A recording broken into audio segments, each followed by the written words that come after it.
जी जनाब, अस्सलामु अलैकुम व रहमतुल्लाहि व बरकातहू। Finally, the active Osama is back। तो मुझे ये बताइएगा, आवाज, स्क्रीन और कैमरा नहीं, आवाज और स्क्रीन क्लियर है आप सबको?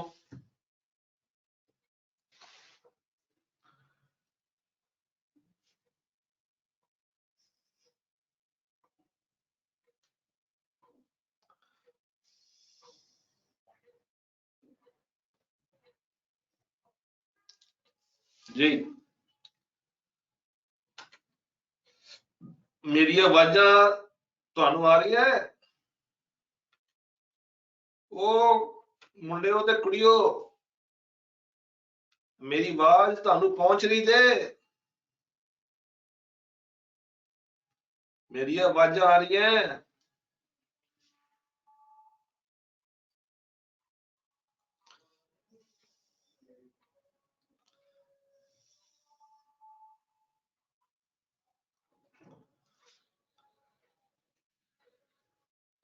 जी जी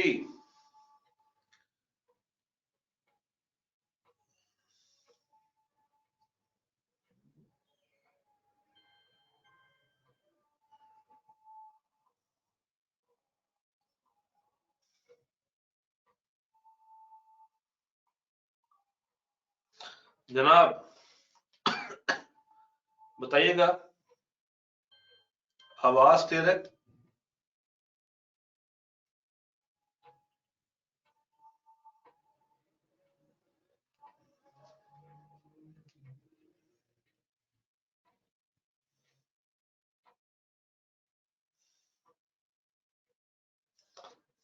जी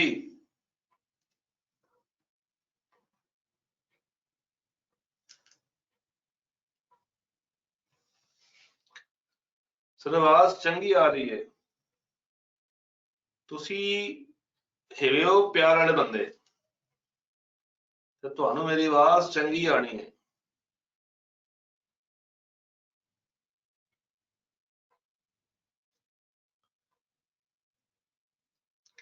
जनाब,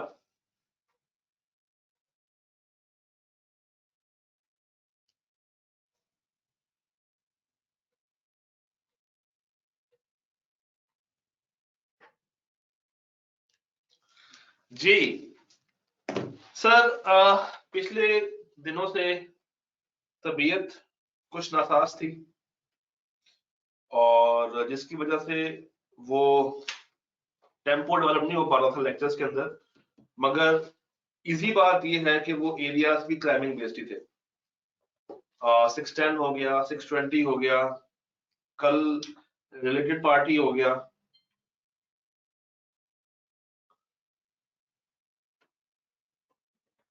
तो इट्स बेटर कि आज हमने जो एरिया स्टार्ट करना है उसमें आवाज भी ठीक है, तबीयत भी ठीक है, और हम लोगों ने फुल थ्रोटल बेस्ड सैम्पलिंग को आज करना है एज पर आवर प्लान। मुझे बताइए, सैम्पलिंग को शुरू करने से पहले I am giving you time. किसी चैप्टर में, किसी बात पे, किसी सवाल में, किसी लाइन में कोई मसला, कोई परेशानी, कहीं भी कोई सवाल हो तो मुझे बताइएगा।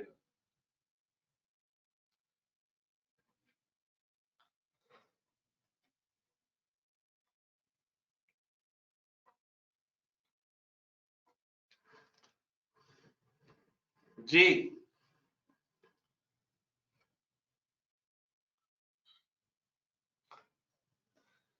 किसी भी पॉइंट में if you have any question, do let me no.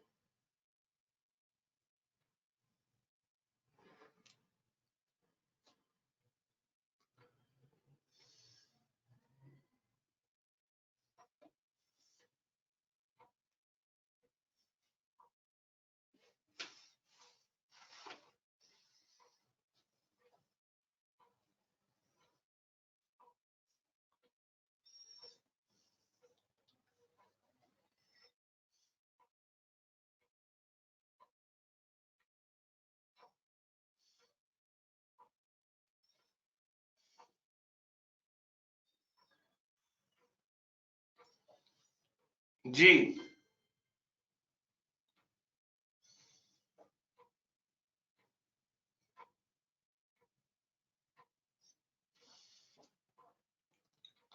कोई सवाल, कोई मसला, कोई परेशानी?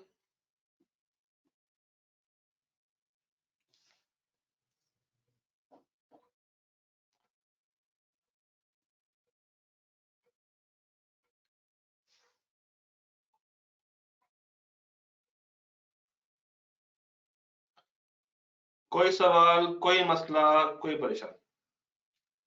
Sir, acceptance of change in terms of engagement बता दें एक बार। देखें, जब आप अपने टर्म्स वगैरह को चेंज करते हैं, थैंक यू, जब आप टर्म्स ऑफ एंगेजमेंट को चेंज करते हैं तो क्या वो चेंज वैलिड है या नहीं है, ये देखना पड़ता है।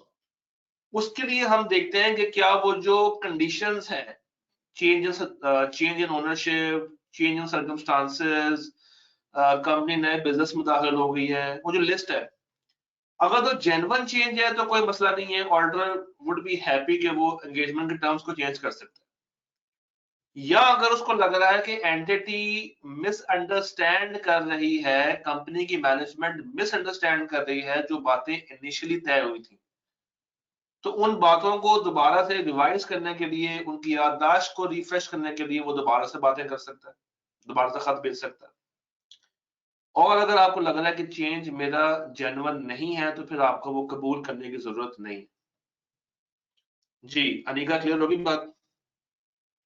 सैफुल्लाह भाई, अभी हमने कुछ स्टार्ट नहीं किया, परेशान ना हो। सर, 610 का जो लेक्चर आपने दिया था वो तो कंप्लीट नहीं है, उसका बता दें। मैंने कल वीडियो भी तो शेयर करवाई थी 610 की। हमारा वो रह गया था ना, 3 तरह के काम, तो उसके ऊपर वो वीडियो थी तो सही। क्या 610 की पूरी वीडियो नहीं आई कल? ना डराए मुझे, ऐसा ना कहो जालिम।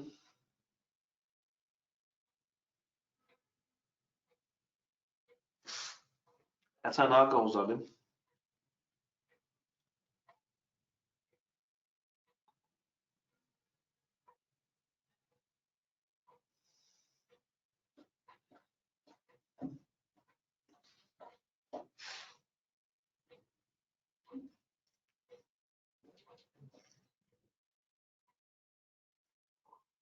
जी, कोई मसला, कोई परेशानी, कोई सवाल?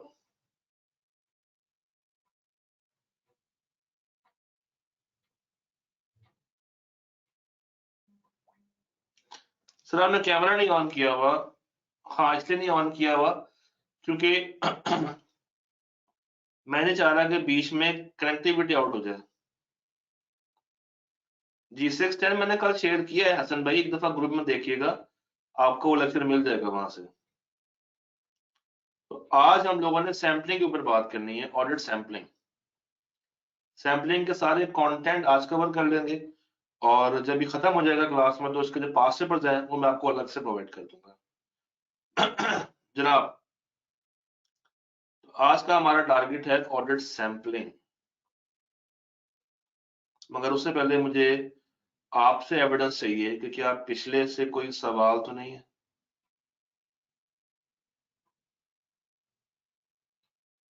जी, हमने 1 कर लिया, 2 कर लिया, 13 कर लिया, 11 कर लिया, 12 कर लिया।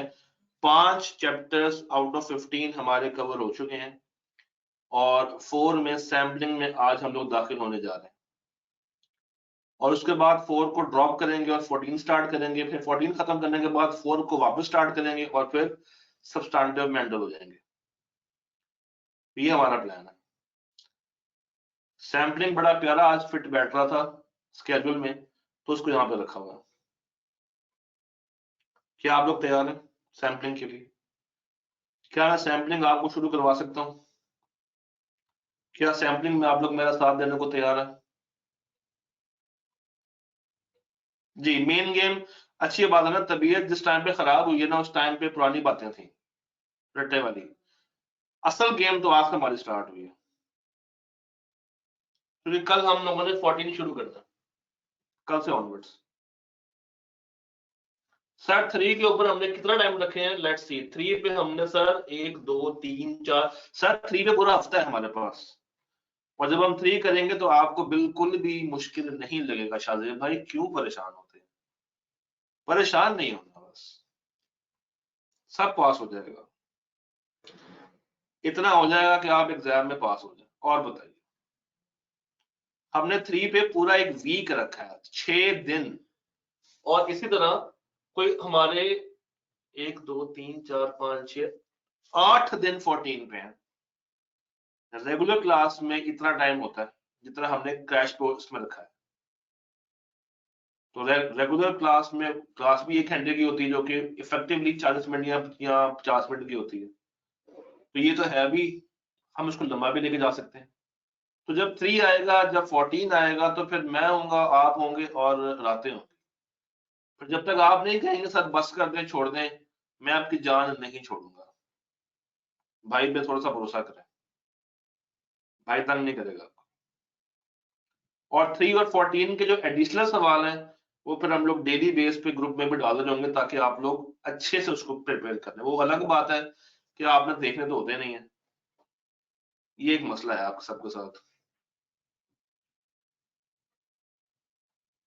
जी, तो क्या हम लोग सैम्पलिंग शुरू कर सकते हैं बॉस?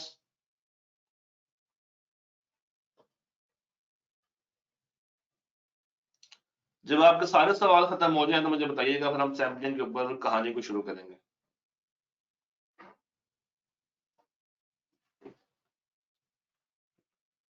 जी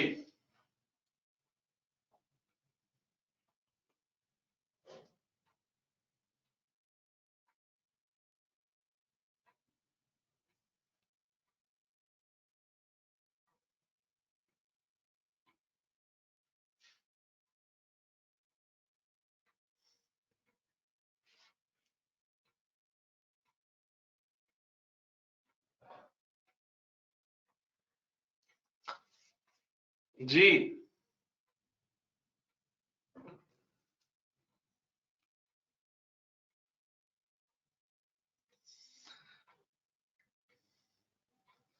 कोई सवाल नहीं है, सैम्पलिंग को स्टार्ट करवा दूं?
चलो जी, कमर कस लें, हम लोग सैम्पलिंग के मैदान में दाखिल होने वाले हैं।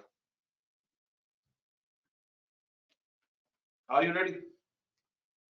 Are you ready?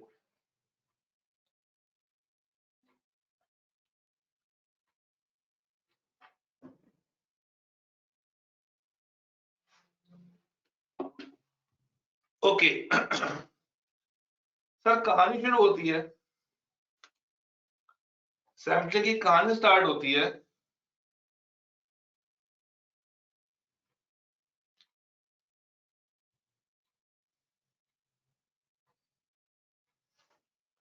सैम्पलिंग की कहानी शुरू होती है आइजा 500 की एक स्टेटमेंट से। ISA 500 is basically about audit evidence. और आपको अगर याद हो, सैम्पलिंग का कॉन्सेप्ट हमने बहुत पहले कंसिडर किया था, जब हम लोगों ने कहा था कि एक ऑडिटर 100% एरियाज को वेरीफाई नहीं करता। हम लोगों ने ये बात की थी कि एक ऑडिटर 100% एरियाज को वेरीफाई नहीं करता। जिसमें हम लोगों ने ये कहा था कि चूंकि वो 100% एरियाज को वेरीफाई नहीं करता और चूंकि ये एक लिमिटेशन है, चूंकि ये क्या है, एक उसकी लिमिटेशन है, तो वो करता क्या है, वो करता ये है कि सैंपलिंग पे काम करता है। अभी मैंने कैमरा स्टार्ट ही किया था, तो वो सैंपलिंग पे काम करता है। और सैंपलिंग बेसिकली है क्या, सैंपलिंग ये है कि आप सारी पॉपुलेशन को, आप सारी पॉपुलेशन को वेरीफाई नहीं करते, आप उसमें से सिलेक्ट करते हैं कुछ आइटम्स को। वो सिलेक्शन कैसे होती है उसके बारे में हम लोग अभी देखते हैं। तो आपने सिलेक्शन करनी है उनमें से कुछ आइटम्स की और उन पे लगाने हैं अपने ऑडिट प्रोसीजर्स। फिर जो उन प्रोसीजर्स का रिजल्ट आएगा, उस रिजल्ट को आपने प्रोजेक्ट करना है पूरी पॉपुलेशन के ऊपर। ये है आसान भाषा में सैंपलिंग की बात। ये है आसान भाषा में सैंपलिंग की बात। तो अगर मैं सैंपलिंग को डिफाइन करूं, अगर मैं सैंपलिंग को नॉर्मल वे में डिफाइन करूं, तो सैंपलिंग क्या है कि मैं 100% ऑफ ट्रांजैक्शंस को कभी भी वेरीफाई नहीं कर सकता। मैं 100% ऑफ ट्रांजैक्शंस को वेरीफाई नहीं कर सकता।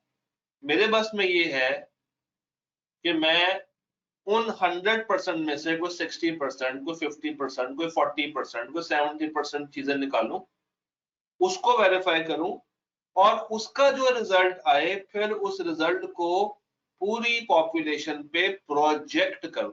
ये मेरे अल्फाजों को ध्यान से सुनिएगा। उसको क्या कर दूं, पूरी पॉपुलेशन पे प्रोजेक्ट कर दूं। इसे कहते हैं प्रोजेक्शन। जिस तरह क्लास में लगा होता है ना प्रोजेक्टर, एक छोटी सी स्क्रीन से आपको पूरा बोर्ड भर देता है। This is what, this is एक एरिया को एनलार्ज करके दिखाना। एक आपको मैं स्मॉल एक मिसाल देता हूं। मुझे बताइएगा 10 में से, अगर 10 में से मैंने 6 आइटम निकाले हैं बतौर सैंपल, और 6 में से 2 अच्छे हैं, 4 खराब हैं, तो अगर 2/6 अच्छा है और 4/6 बुरा है, तो बताइए आउट ऑफ 10 कितने अच्छे हैं और कितने बुरे? बताइएगा। 2/6 अच्छे हैं और 4/6 खराब है, तो आउट ऑफ 10 ये क्या रेशो आएगी?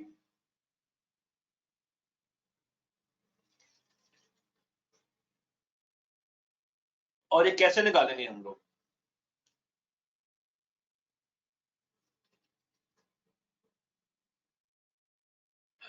जी बताइए।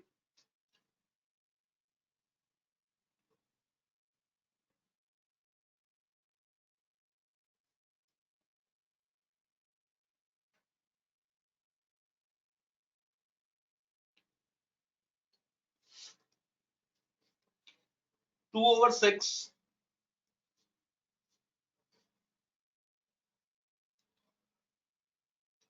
तो आउट ऑफ 10 आंसर क्या आएगा? आउट ऑफ 10 आंसर क्या है? 10 की पॉपुलेशन है, उस 10 में से मैंने 6 चूज किए बतौर सैंपल। उन 6 का रिजल्ट देखा तो 2 अच्छे हैं और 4 खराब है। तो अगर 2 अच्छे हैं 6 में से, तो 10 में से कितने अच्छे होंगे और 10 में से कितने खराब होंगे? बताइए। 67% खराब है और 33% क्या है, अच्छे। ये जो भी आपने मैथ किया है, ये जो भी आपने मैथमेटिक्स की है ना, दिस इज कॉल्ड प्रोजेक्शन। ये मैथ बेसिकली क्या है, ये मैथ कहलाती है प्रोजेक्शन। मगर क्या वाकई में 33% खराब हो सकते हैं और क्या वाकई में 67% अच्छे हो सकते हैं?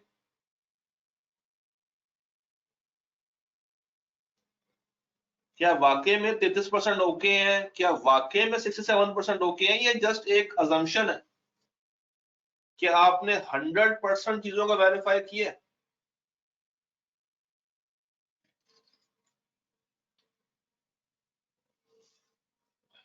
बताइए।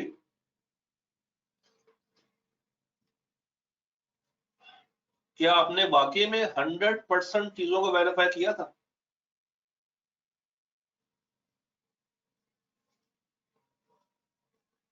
नहीं।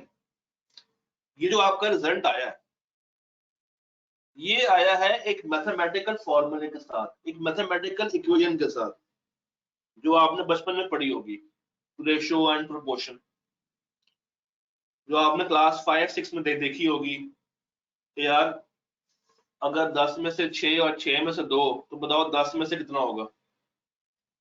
तो ये डिपेंड कर रहा है आपका सैंपल पे। जो आपका सैंपल था, जो सैंपल का रिजल्ट था, आपने उसी रिजल्ट को उठा के प्रोजेक्ट कर लिया पूरी पॉपुलेशन पे। इसका मतलब ये है कि सैंपलिंग की वजह से आप अच्छी चीज को बुरा और बुरे चीज को अच्छा कह सकते हैं। क्या आप सैंपलिंग की वजह से खराब को सही और सही को खराब कह सकते हैं? हाँ या ना? कह सकते हैं कि नहीं कह सकते? सैंपलिंग आपको ये रिस्क देती है कि आप खराब को ठीक और ठीक को खराब अनाउंस कर सकते हैं। एम आई राइट और एम आई रॉन्ग?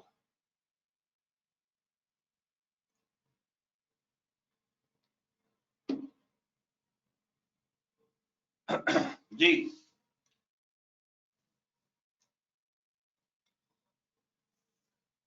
क्या आप लोग मेरी बात पे यकीन करते हैं?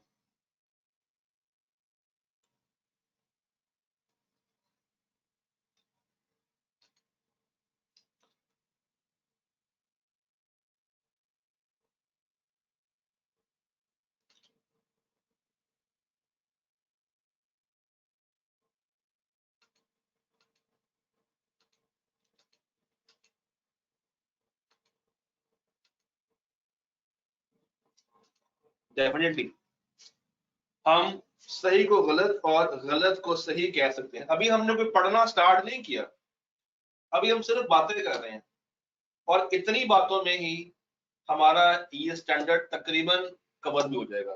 फिर बाकी बातें बाद में कर लेंगे। अच्छा मुझे बताइएगा, कैमरा आप शो हो रहा है आपको? क्या आप कैमरा क्लियर है? अच्छा। तो इट मीन्स कि sampling can distract you. Sampling आपको सही रास्ते से उठा के गलत में फेंक सकती है, और गलत को उठा के सही में भी फेंक सकती है।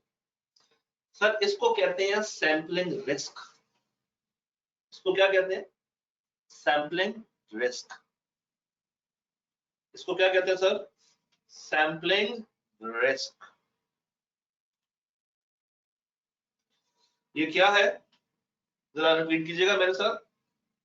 सैम्पलिंग रिस्क क्या?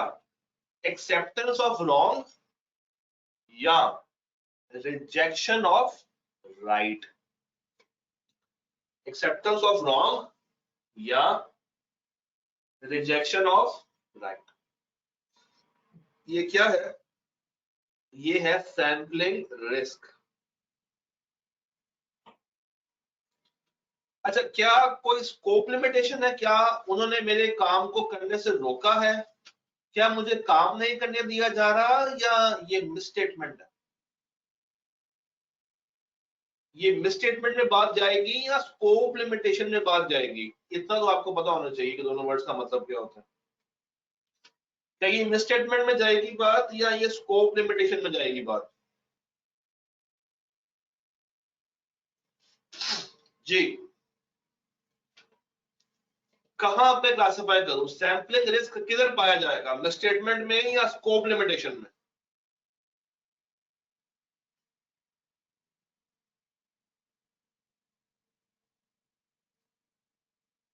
कहां पाया जाएगा?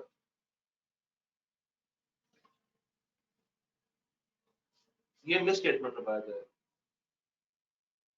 This is the miss statement, this is the miss statement, not a scope limitation. भाई उन्होंने आपको नहीं रोका कि आप सारी ट्रांजेक्शंस को वेरीफाई ना करें, उन्होंने तो आपके सामने बंडल खोल दिए, आपकी अपनी हद हरामी है, ये आपका अपना मसला है कि आप उसको वेरीफाई नहीं कर पा रहे, तो ये स्कोप लिमिटेशन नहीं है, ये स्कोप लिमिटेशन नहीं है, this is a miss statement. Sampling risk is a miss statement, not a scope limitation. आपको नहीं रोका कि आप सारी ट्रांजेक्शंस को वेरीफाई ना करें, आप करें, मगर आपने बहाना बना दिया कि नहीं सर हम तो सैम्पलिंग पे काम करते हैं। तो स्कोप लिमिटेशन क्या होता है? जब वो आपको रोके, बट जब आप खुद ही अपना काम सही से ना करें, इट मींस कि फिर अब आप भी उस मिसस्टेटमेंट का पार्ट बन सकते हैं। तो जो बच्चे स्कोप लिमिटेशन का नारा लगा रहे हैं, उनका ये नारा अब सही हो गया।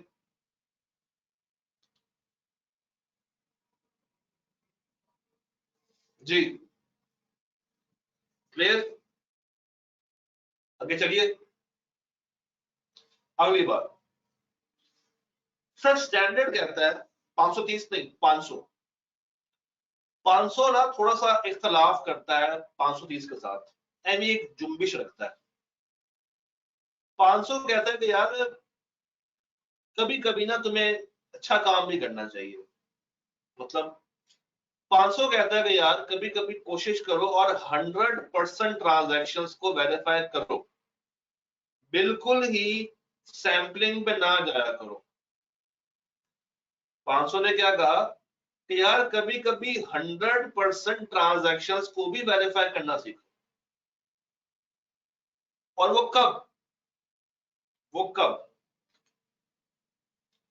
जब इनमें से कोई चीज हो रही है। अगर तो पॉपुलेशन स्मॉल नंबर है मगर उसकी वैल्यू लार्ज है, क्या मतलब? मतलब ये कि आप जाते हैं एक बंगलों में, और बंगलों में गाड़ियां खड़ी हुई, 4 गाड़ियां खड़ी हुई, आपसे कहा जाता है कि आपने गाड़ियों को ऑर्डर करना है। अब गैराज में 4 गाड़ियां, अब गए गैराज में, 2 स्टॉप लगी हुई है, 2 स्टॉप लगी हुई है, आपने बीच में डाल दिया पर्दा। उन्होंने कहा भाई पर्दा क्यों डाल दिया, दिमाग काम कर रहा है? आपने कहा यार बात ऐसी है कि मुझे स्टैंडर्ड ने कहा था सैंपलिंग करनी है, तो 4 में से मैं 2 वेरीफाई कर लूंगा और प्रोजेक्ट कर दूंगा। उसने कहा ना यार दिमाग काम कर रहा है, 4 गाड़ियां लार्ज वैल्यू की हैं, क्वांटिटी भी कम है, करके फारिग करो। तो सर जहां पे पॉपुलेशन की वैल्यू लार्ज हो, अमाउंट ज्यादा हो, मगर क्वांटिटी अगर कम हो, तो आपको वहां पे सैंपलिंग नहीं, वहां पे आप 100% पॉपुलेशन को टेस्ट करें। फिर जहां पे आपको लग रहा है बहुत रिस्क है और जहां पे आपको इसके अलावा एविडेंस नहीं मिलेगा, तो वहां पे भी सैंपलिंग नहीं करनी, वहां पे भी आपको 100% ट्रांजेक्शंस को वेरीफाई करना है। मैं एक नाम लूंगा और आपको सारी कहानी याद आएगी। यहाँ पे ये जहां पे रिस्क ज्यादा है, अगर आपने कल का लेक्चर गौर से लिया है तो मैंने आपको लाजमी बताया होगा कि यहाँ पे सैंपलिंग नहीं करते हैं। रिलेटेड पार्टी में सारी ट्रांजैक्शंस, हर रिलेटेड पार्टी की हर एक ट्रांजैक्शन को पकड़ के वेरीफाई करते हैं। क्यों? क्योंकि वहां पे रिस्क बहुत ज्यादा होता है, वहां पे रिस्क बहुत ज्यादा होता है और हमारे पास कोई और एविडेंस हासिल करने का तरीकाकार नहीं होता। तो स्टैंडर्ड बहुत चीख के कहता है कि रिलेटेड पार्टी के केस में तुम्हारी मटीरियलिटी क्या है? 0 है। और चूंकि वो 0 है, तो तुमने हर एक ट्रांजैक्शन को आंखें खोल कर देखना है, रिलेटेड पार्टी में सैंपलिंग को नहीं किया करो, रिलेटेड पार्टी में सैंपलिंग को नहीं किया करो। और जहां पे ये कॉस्ट सेविंग हो, यानी कि तुम्हारी एक्स्ट्रा कॉस्ट ना लग रही हो और कैलकुलेशंस रेपिटेटिव नेचर की हो, क्या हो? रेपिटेटिव नेचर की हो, तो भाई वहां पे तुम 100% करो, तुम सैंपलिंग की तरफ ना जाओ। सर ये गेम स्टैंडर्ड वाली आईकैप को बहुत पसंद है, वो 3-4 दफा पूछ चुका है कि बताइए कब आप 100% एग्जामिनेशन की तरफ जाएंगे। नंबर 1, पॉपुलेशन क्वांटिटी में कम हो, वैल्यू में ज्यादा हो। नंबर 2, सिग्निफिकेंट रिस्क ज्यादा हो। नंबर 3, मेरे पास उस एरिया का और कोई एविडेंस हासिल करने का तरीकाकार ना हो, कैलकुलेशंस रेपिटेटिव हो, ऑटोमेटिकली परफॉर्म हो रही हो, and it should be cost effective. It should be cost effective.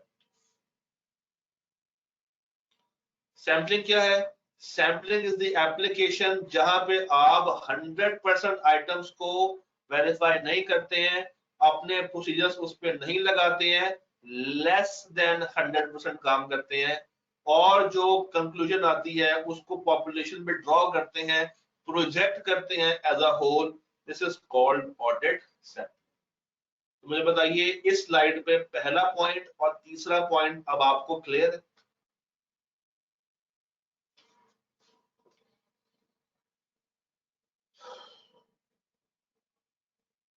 जी, ये पहला और तीसरा ये क्लियर हो गया।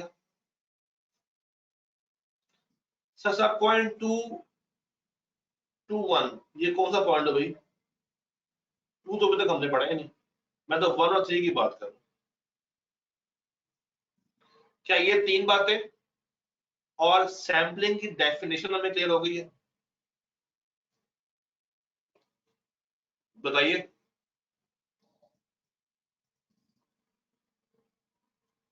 क्या ये 3 बातें और ये बात क्लियर है सैम्पलिंग वाली? First 3, sir first 3 main, second वाला अच्छा।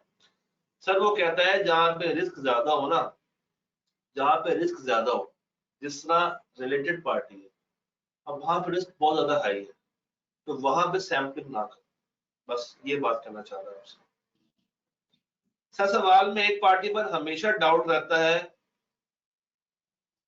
ये लार्ज अकाउंट बैलेंस है या नहीं। जब करेंगे, जब सवाल की तरफ आएंगे तो वो सवाल भी देखेंगे। अभी यहां तक क्लियर होगी बात है। सवाल की बात है, सवाल पर छोड़ते करना ना, अभी तो हम कंटेंट की बात कर रहे हैं। अच्छा जी, यहां तक ऑल ओके?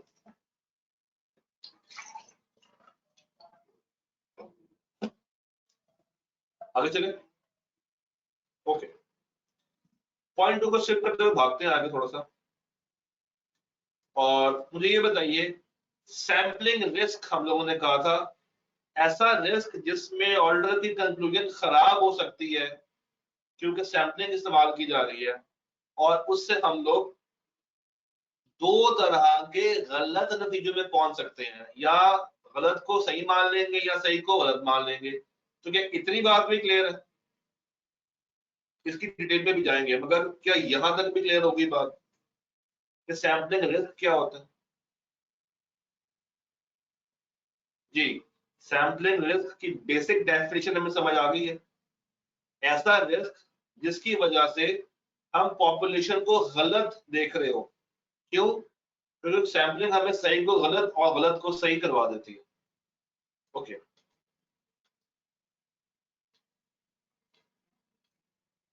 और हमने क्या पढ़ा? और हमने कुछ नहीं। तो हमें यहां तक बातें समझ आई, हमें यहां तक पूरी कहानी समझ आ गई। ठीक, ओके, आगे चलते हैं। सर कभी कभी ना, कभी कभी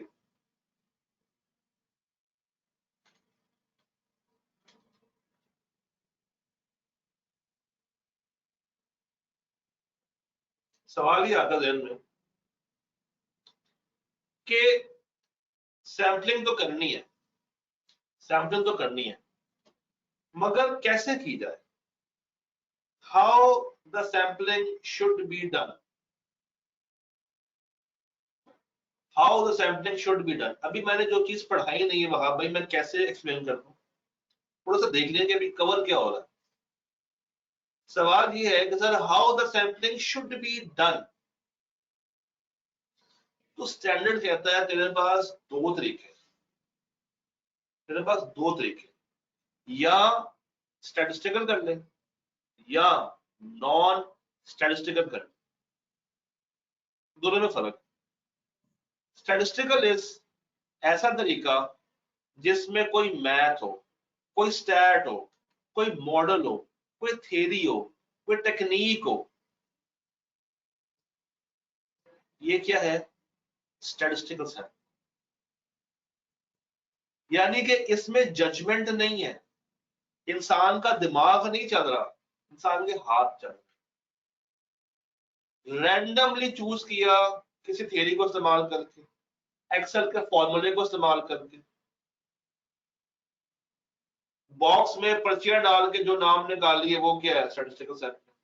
जजमेंट नहीं है, आपने अपनी सोच को इस्तेमाल करते हुए सैंपल नहीं निकाला। मगर नॉन स्टैटिस्टिकल क्या है?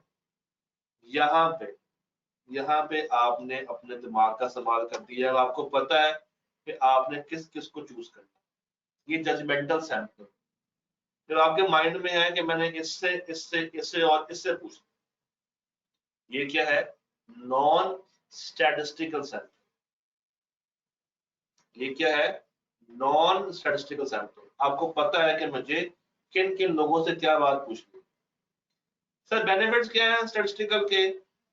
ये जजमेंटल नहीं है, यानी कि इसके अंदर आप मॉडल्स थ्योरीज लगा के बड़ी पॉपुलेशन को प्रोसेस कर सकते हैं। स्टैटिस्टिकल के अंदर चूंकि एक मैथ है, एक मॉडल है, एक टेक्निक है, एक आर्ट है, जजमेंट नहीं है। तो आप कितनी बड़ी पॉपुलेशन क्यों ना हो, उसको यहाँ पे रख के वेरीफाई कर सकते हैं। मगर नॉन स्टैटिस्टिकल के अंदर क्या है? जजमेंट। और आप इतनी बड़ी पॉपुलेशन को प्रोसेस नहीं कर सकते। स्टैटिस्टिकल का नुकसान क्या है? कि उस मॉडल को चलाने के लिए, उस थ्योरी को चलाने के लिए आपको किसी ना किसी बंदे की जरूरत पड़ेगी। मगर नॉन में क्या है? नॉन में सिर्फ आप और आपका दिमाग। अच्छा, वहां पे जजमेंटल है, ये जजमेंटल नहीं है। तो एक दफा ये पेज पूरा पढ़ लें, जिससे आपको पता चल जाएगा कि दो तरीके कार कौन से हैं। एक स्टैटिस्टिकल है और एक नॉन स्टैटिस्टिकल है। तो ये पेज हमारा पूरा हो चुका है। इस पेज को तसल्ली से एक दफा पढ़ लें, फिर हम आगे चलते हैं। फिर हमने इसका नेक्स्ट वर्जन देखना है। तो वहां पर जाने से पहले ये पेज आपको आना चाहिए, आराम से पढ़ लें।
जी एक सवाल है सर, नॉन स्टैटिस्टिकल कोई ना कोई टेक्निक तो यूज होती होगी, मैं बताता हूँ। अब इसके बारे में बात करते हैं बात, मगर जहन में क्या रखना है, स्टैटिस्टिकल दिमाग नहीं है, जजमेंटल नहीं है। नॉन स्टैटिस्टिकल दिमाग है, जजमेंट। आगे चले आगे, यहां तक बातें क्लियर हो गई sir? Sir can we move forward if you allow me? आगे चलते। सर स्टैंडर्ड कहता है कि अब स्टैटिस्टिकल की आगे दो किस्में हैं और नॉन स्टैटिस्टिकल की आगे दो किस्में।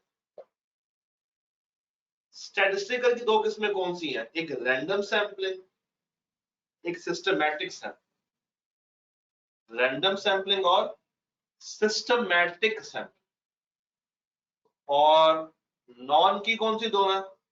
एक हैपहैज़र्ड और एक ब्लॉक सैंपलिंग। एक हैपहैज़र्ड और एक ब्लॉक सैंपलिंग। शुरू करते हैं नॉन स्टैटिस्टिकल से। सर इसमें क्या था? दिमाग था, ठीक है ना? मैं आपको एक मिसाल दूंगा और आपने मेरी बात को समझना है। आपने अब मेरी मिसाल को समझना है, मेरी बात। सर मैं एक फिजिकल क्लास में जाने वाला हूं, मैं बैठा हूं फैकल्टी रूम में और मुझे पता है कि मैंने जाके किन बच्चों से सवाल पूछने हैं। मुझे पता है कि मैंने किस लाइन में कितने बच्चों को पकड़ के किस किस से सवाल करने हैं, किस किस से सवाल करने हैं। आपको पता है क्लास में क्या होती है, एक फ्रंट बेंचेस होते हैं, एक बैक बेंचेस होते हैं। अगर मैं पूरी की पूरी रो को पूछूं, पूरा का पूरा ब्लॉक खड़ा करूं सवाल जवाब करने के लिए, मुझे बताइए ये हैपहैज़र्ड होगा या ब्लॉक सैंपलिंग होगी? मुझे पता है मैंने जाके किस किस को पकड़ के किस किस से क्या सवाल करने हैं। मुझे पता है कि किन में रिस्क ज्यादा है। मुझे पता है कि किसको तैयारी नहीं आती, कौन तैयारी करके नहीं आया होगा। आई नो, मुझे पता है मेरी क्लास में मैं बच्चों से वाकिफ हूं। तो अगर यहाँ पे मुझे पूछना है बच्चों से, तो ये हैपहैज़र्ड होगी या ये ब्लॉक सैंपलिंग कहलाएगी? जी मुझे सब बच्चों का जवाब चाहिए। अगर आप लोग को बहुत ठंड लग रही है तो जरा हाथ बाहर निकाल के टाइपिंग भी साथ साथ कर लिया करो।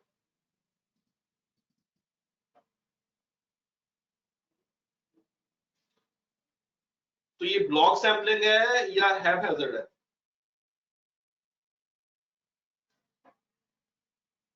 ये ब्लॉक सैंपलिंग है। ये क्या है? ये ब्लॉक सैंपलिंग। और अगर मैं क्लास में जाऊं और रैंडम बेस पे पूछूं, क्लास में जाऊं रैंडम बेस पे पूछूं, हाँ जी तुम बताओ, तुम बताओ, तुम बताओ, तुम बताओ, तुम बताओ और तुम बताओ, ये हैपहैज़र्ड है या ब्लॉक है?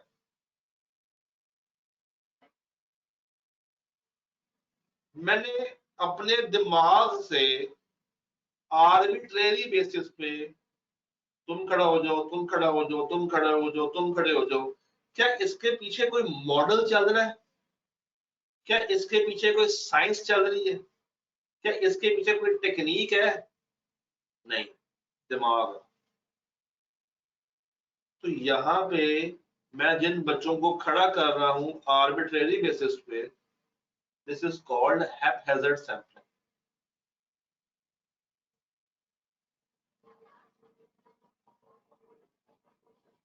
जी वहां पर सही कह रहे हैं। तो हैपहैज़र्ड और ब्लॉक समझ आ गया कि ब्लॉक में मुझे पता है मैंने किन से पूछना है, मुझे वो पूरा का पूरा चंक उठाना है। मगर हैपहैज़र्ड में क्या है? आर्बिट्रेरी। फर्स्ट बेंच से भी पूछ रहा हूं, मीडियोकर से भी पूछ रहा हूं, लास्ट बेंच वालों से भी पूछ रहा हूं। नहीं ये रैंडम नहीं है, क्योंकि रैंडम में कोई टेक्निक है, कोई मैथ है, कोई साइंस है, और मैंने अपने दिमाग से बच्चों को खड़ा किया, तो ये हैपहैज़र्ड है। सैफुल्लाह भाई, बात क्लियर हुई आपको कि ये रैंडम क्यों नहीं है? क्योंकि मैं दिमाग का इस्तेमाल कर रहा हूँ ना। तुम खड़े हो जाओ, तुम खड़े हो जाओ, तुम खड़े हो जाओ, तुम खड़े हो जाओ, ये हैपहैज़र्ड है, आर्बिट्रेरी बेसिस चल रही है। कोई साइंस, कोई मॉडल नहीं चल रहा, मेरी बाइसनेस है। अब मुझे पता है कि फ्रंट बेंचर्स को आंसर आता होगा, कुछ उनको खड़ा कर दिया, मीडियोकर्स में से कुछ बंदे निकाल लिए और एक दो निकाल लिए आखिरी में से। जी सैफुल्लाह भाई, बात क्लियर हो गई है? सबको क्लियर हो गई है? पता है ये चीजें हैं, ये कॉन्सेप्ट समझना जरूरी है अगर आपने सही मायनों में इसके सवालों को सॉल्व करना है। अब अगली बात, वही मिसाल, मैंने क्लास में जाना है और बच्चे खड़ा करने हैं। मैंने अपने टीए को बुलाया, मैंने कहा यार बात सुनो, क्लास में कितने बच्चे हैं? उसने कहा सर 100। मैंने कहा एक काम करो, 100 पर्चियां बनाओ और हर पर्ची पे उस बच्चे का सीआरएन नंबर लिखो। उसने पर्चियां बनाई, 100 पर्चियां बनाई और 100 पर्चियों पे 100 सीआरएन लिख दिए। कहता है सर अब क्या करूं? मैंने कहा इसको एक डालो डब्बे में, डब्बे में डाल दी। मैंने कहा इसको मिक्स करो, अच्छे से शेक करो। शेक कर रहा है, मुझे होता है शेक वेल बिफोर यूज, तो वो शेक कर रहा है। मैंने कहा भाई इसमें से 20 पर्चियां निकालो, उसने 20 पर्चियां निकाल दी। सर क्या इस कहानी में मैंने कोई मॉडल लगाया या मेरे दिमाग की जजमेंट है? क्या कोई टेक्निक इस्तेमाल हो रही है?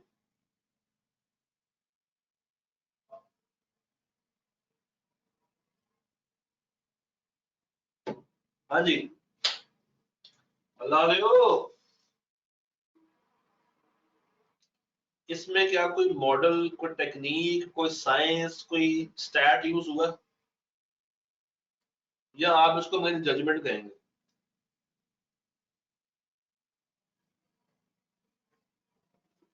जी बताइए बताइए बताइए, शर्माइए मत, बताइए। दिमाग तो नहीं, दिमाग तो नहीं, मगर वो पर्चियां बनाना, डब्बे में डालना, डब्बे को शेक करना, उसमें से पर्चियां चूज करके निकालना, सर ये एक मॉडल है, ये एक मॉडल है, ये एक टेक्निक है, मेरी जजमेंट नहीं है। अच्छा, मैं अगर गूगल से कहूं कि मुझे रैंडम बेस पे इन सीआरएट्स में से कोई से 20 नंबर निकाल दो, तो क्या ये हैप्पैज़ार्ड होगी या ये रैंडम होगी? अगर मैं सिस्टम से कहूं, चैट जीपीटी से कहूं, गूगल से कहूं, एक्सेल से कहूं कि ये है लिस्ट, इस लिस्ट में से मुझे कोई से 20 नंबर निकाल के दे दो, तो मैं इसको रैंडम कहूंगा या मैं इसको हैप्पैज़ार्ड कहूंगा? क्या मैं इसको रैंडम कहूंगा या मैं इसको हैप्पैज़ार्ड कहूंगा? भाई गूगल है, गूगल का दिमाग होता है, चैट जीपीटी का दिमाग होता है। क्या अब उसको पता है कि क्लास में कौन लायक है कौन ना लायक है? वो तो मुझे पता। तो क्या ये हैप्पैज़ार्ड होगी अब्दुल मोइज बटला साहब या बुटला साहब? आपने देखा है हैप्पैज़ार्ड ऑब्वियस, आपको अभी भी लगता है कि ये हैप्पैज़ार्ड है? जी आपने वर्ड ऑब्वियस का यूज किया साहब, तो आपको अभी भी लगता है कि ये जो टेक्निक है? हाँ, अब आपने कहा ओके सर, तो ये रैंडम सैम्पलिंग है, ये रैंडम सैम्पलिंग है। अच्छा, रैंडम सैम्पलिंग का ना एक नुकसान है कि ये बहुत ही रैंडम सैम्पलिंग का नुकसान ये है कि ये बहुत ज्यादा ही रैंडम होती है। मतलब for example, just for understanding, मैं कहता हूं कि 1 से लेके 100 तक बचे और मुझे 20 सैंपल चाहिए, तो मेरे पास सैंपल कौन कौन से आ रहे हैं? 1 3 4 8 9 11 35 36 54 61 62 63 64, कितने हो गए? 3 5 6 7 8 9 10 11 12 13 64 72 78 80 90 95। ये रैंडम है, ये एक रैंडम सैंपलिंग का नतीजा मेरे सामने है। पहला सवाल, 1 से लेकर 10 तक कितने नंबर है इसमें?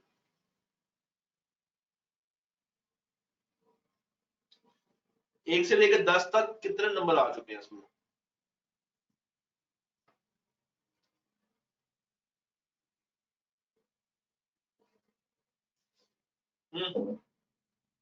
बताइए, 1 से लेकर 10 तक कितने नंबर है?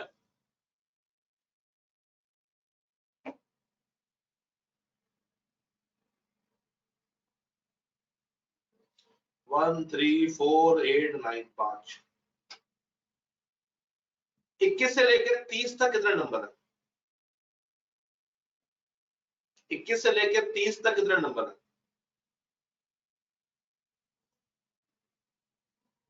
कोई है? 21 से 30, 21 से 30, गौर से देखिए तो भाई 21 से 30, अब्दुल मोइज भाई की हो गया। 21 से 30 कोई है? कोई भी नहीं। क्या कोई ऐसी ट्रेल चली है जिसमें सीक्वेंस बरकरार हो? क्या कोई ऐसी ट्रेल चली है जिसमें सीक्वेंस बरकरार आ रहा हो? 61 61 62 63 64, और ये भी तो है 35 36। तो रैंडम सैम्पलिंग अपने अंदर बहुत ही रैंडम होती है, इस पे कंट्रोल नहीं होता, इस पे कंट्रोल नहीं होता। तो स्टैंडर्ड ये कहता है कि भाई, स्टैंडर्ड ये कहता है कि भाई इससे एक अच्छा तरीका भी है। हमने पूछा कौन सा? वो कहता है इससे अच्छा तरीका है सिस्टमैटिक सैंपलिंग कर लो। क्या कर लो? सिस्टमैटिक सैंपलिंग कर लो। हमने कहा वो कैसे होती है? उसने कहा कि ये रैंडम सैंपलिंग की एडवांस्ड शक्ल। हमने कहा कैसे?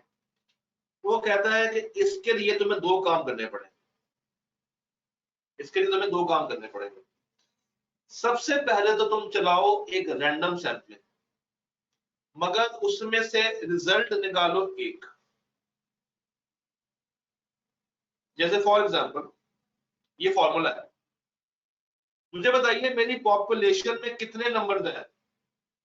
मेरी पॉपुलेशन 100 की है, मेरी पॉपुलेशन 100 की है। अच्छा 100 आ गया, मुझे कितना सैंपल चाहिए? 20। 100 में से 20 नंबर निकालने थे, डिवाइड कर दो। आंसर क्या आएगा? आंसर क्या आएगा? 5। 21 25 आंसर 5 आ गया।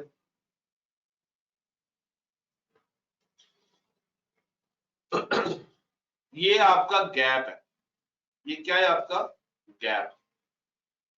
अब करना क्या है तुमने करना ये है कि 1 से लेके 5 तक, 6 से लेके 10 तक, 11 से लेके 15 तक, 16 से लेके 20 तक, 21 से लेके आपका लेवल अगर 25 तक, 26 से लेके 30 तक, इस तरह करते करते तुम्हें 20 सेट बनाने हैं।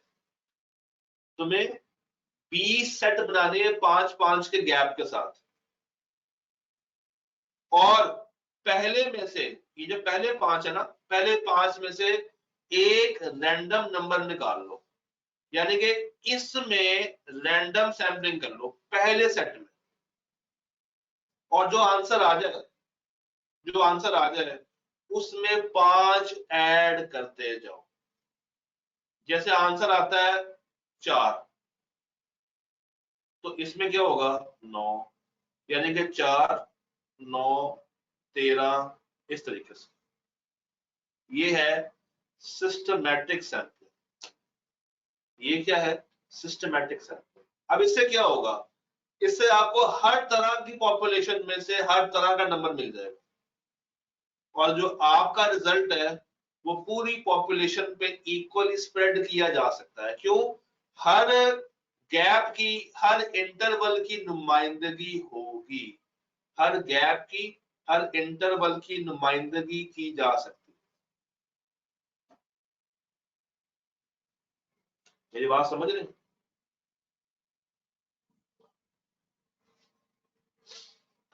ये मिसाल समझ आई सिस्टमैटिक सैंपलिंग?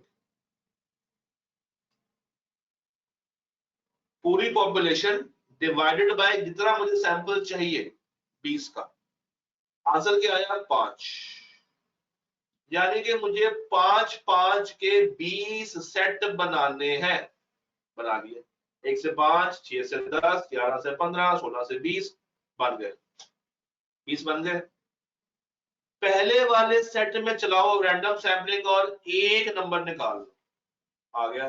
अब उसमें वो गैप ऐड करते जाओ 5 का, तो तुम्हें हर सेट के अंदर एक उसका नुमाइंदा मिल जाएगा, यानी कि हर सेट के अंदर, हर स्ट्रेटिफाइड सेट के अंदर तुम्हें एक नंबर लाजमी मिल जाएगा।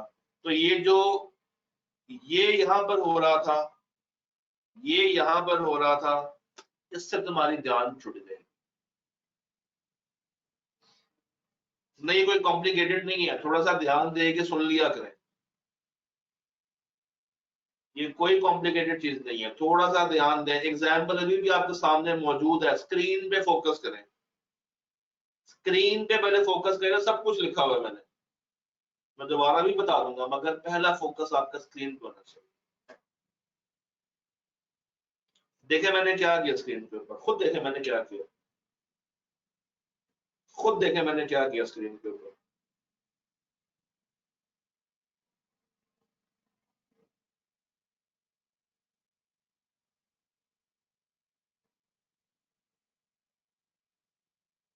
अजीज भाई ट्राई करें।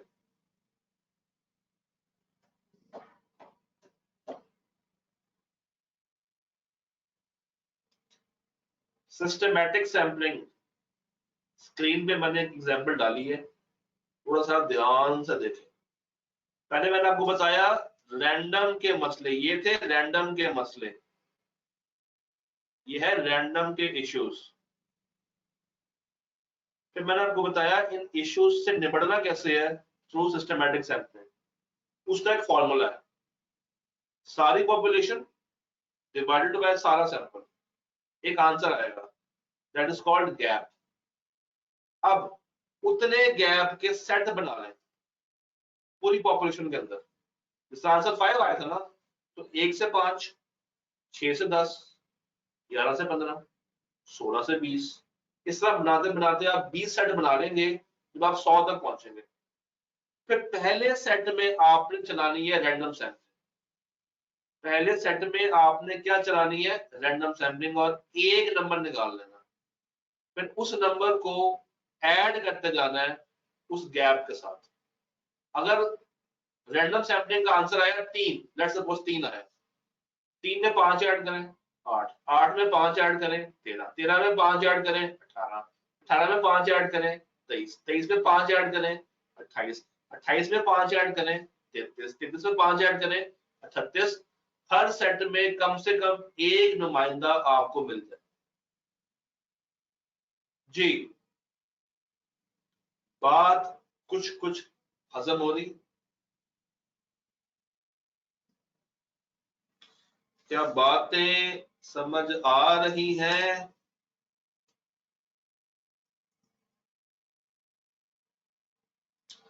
भाई जो बात स्क्रीन पे होती पहले उसको देख लिया करें, किताब में क्या चीज कहाँ पे करके लिखी हुई है वो आएगी, पहले जो बता रहा हूं वो तो देख लो वहां भाई। मतलब इसलिए पता है पेपर फेल होता है, आपका ध्यान ही नहीं होता।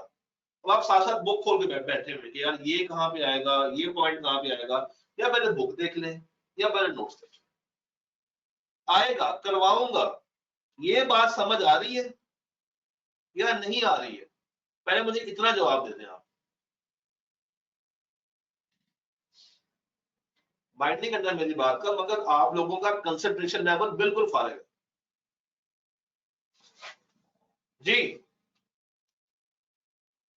आपकी बेहतरी की बात की है।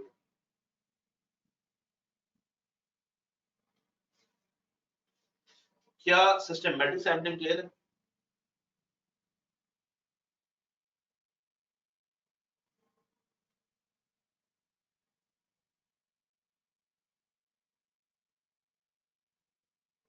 ठीक, आगे चलें, आगे चलते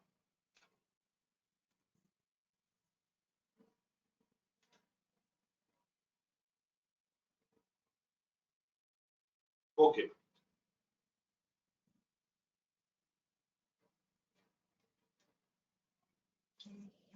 अब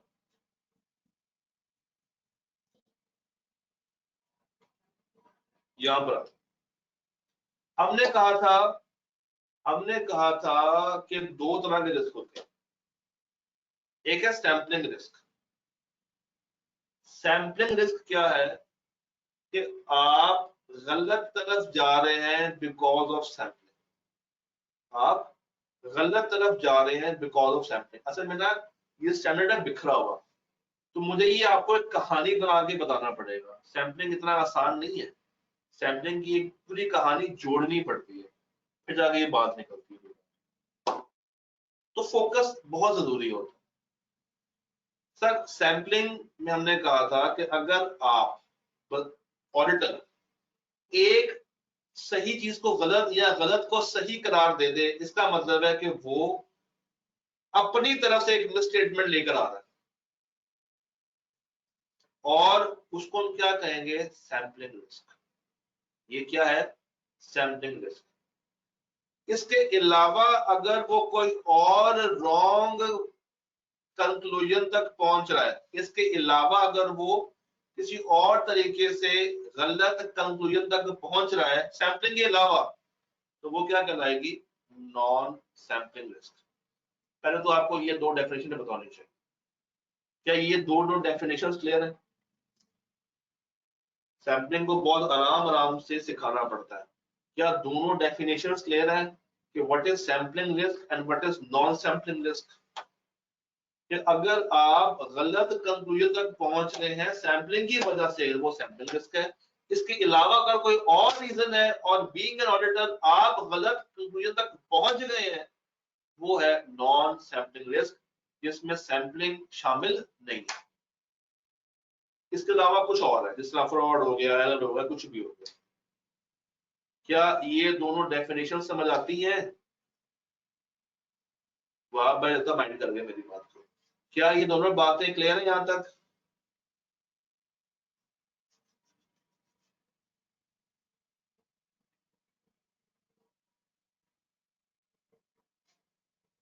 क्या आपको दोनों डेफिनेशंस क्लियर है भाई, बता दिया था।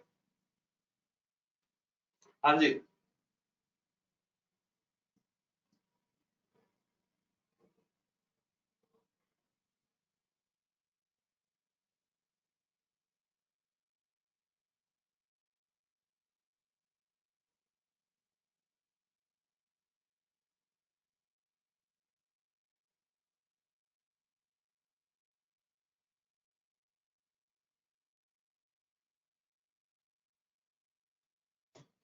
अच्छा, चलिए अब मैं आपसे कुछ सवाल पूछूंगा, आपने जरा मुझे आंसर करना, ध्यान से और सोच के आंसर करना, तसल्ली के साथ मेरी बात को पहले समझना है, डाइजेस्ट करना है, प्रोसेस करना है, फिर मुझे आपने बताया। मैं गया हूं एक जगह पे ऑडिट करने के लिए, वहां पे कंट्रोल्स थे वीक, कंट्रोल्स थे वीक।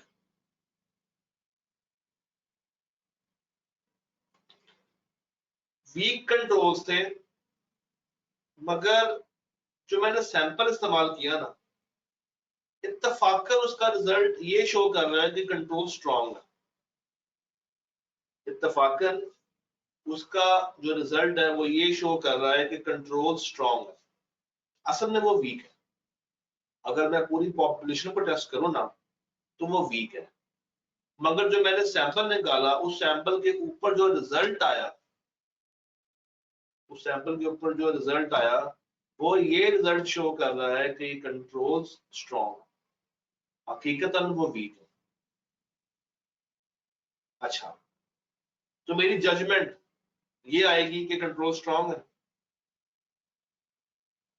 अब इस जजमेंट के ऊपर क्या मैं ज्यादा काम करूंगा या मैं कम काम, ये मुझे आप लोगों ने,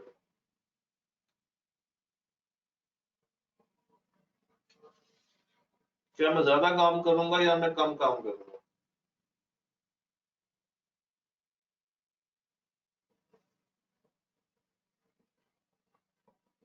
कम काम करूंगा, कम ही काम करूंगा ना, या ज्यादा काम करूंगा? बताइए।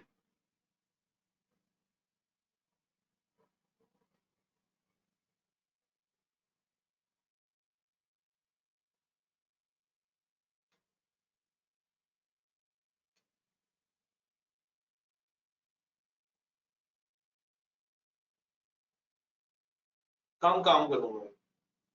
पॉपुलेशन जो कंट्रोल्स की है वो असल में वीक है, मगर जितना मैंने टेस्ट किया मुझे अंदाजा ये हो गया सैंपलिंग के ऊपर कि यार ये स्ट्रांग बना है। उसके ऊपर जो मैंने जजमेंट कायम कर ली कि स्ट्रांग बने हुए, तो मैंने काम क्या किया? कम, क्योंकि मैं उनके कंट्रोल्स पे क्या कर गया? रिलाय। मैं उनके कंट्रोल्स पे क्या कर गया? रिलाय। तो अगर मैंने कम काम किया है तो क्या मैं मिस स्टेटमेंट सही से पकड़ पाऊंगा या नहीं?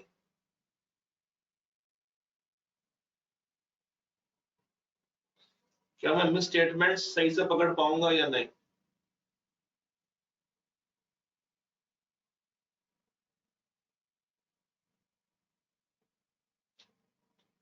क्या मैं मिस स्टेटमेंट सही से पकड़ पाऊंगा?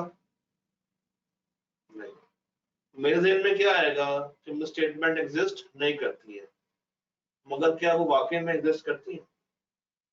मेरे जहन में क्या है कि मिस स्टेटमेंट्स नहीं है, मगर क्या हकीकत में वो मौजूद है?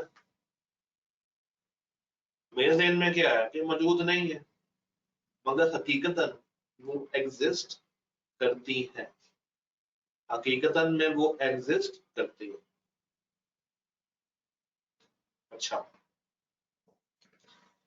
क्या मैं इस वजह से खराब ओपिनियन तक पहुंच जाऊंगा?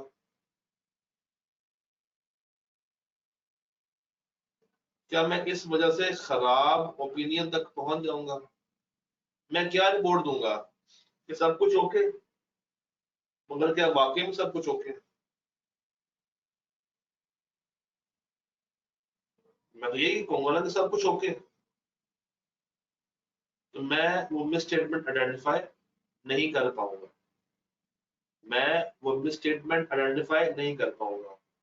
इट मीन्स कि I would be leading towards inappropriate opinion, I would be moving towards inappropriate opinion. क्या इससे मेरी ऑडिट की इफेक्टिवनेस खराब होगी? क्या इससे मेरे ऑडिट की इफेक्टिवनेस खराब होगी या नहीं होगी?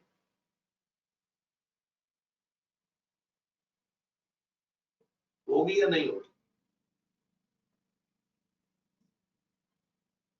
होगी। अब जरा सोच के बताइएगा, क्या मैंने गलत को कबूल कर लिया था?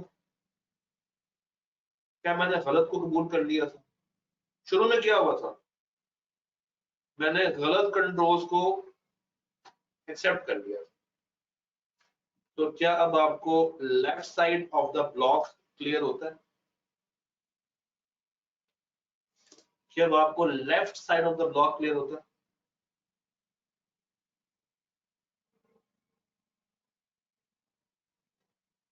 जी, ये कहानी जो उल्टे हाथ लिखी हुई है वो कहानी क्लियर है?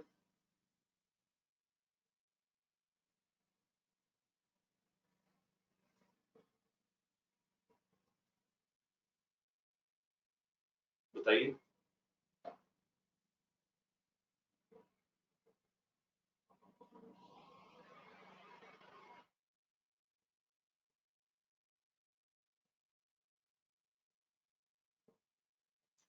जो कहानी लेफ्ट पे लिखी हुई है क्या वो कहानी क्लियर होगी?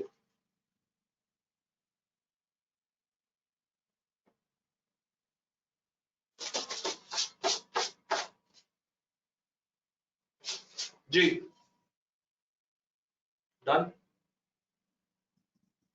अब आइए इसको फाइंड। मैंने कंट्रोल चेक किए और असल में कंट्रोल्स ठीक थे, असल में कंट्रोल स्ट्रॉन्ग है, मगर मेरे सैंपल ने मुझे ये दिखा दिया कि कंट्रोल्स वीक।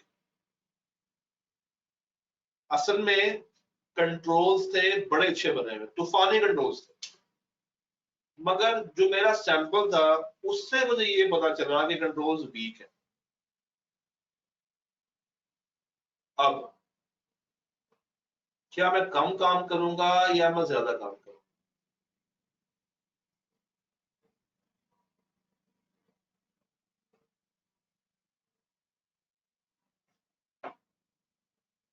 असल में पॉपुलेशन को अगर मैं देखता पूरी की पूरी तो कंट्रोल स्ट्रॉन्ग है, मगर सैंपल ये दिखा रहा है कि कंट्रोल्स वीक है। अब ये बताइए किस बेस पे, क्या मुझे ज्यादा काम करना चाहिए, मुझे कम काम करना चाहिए?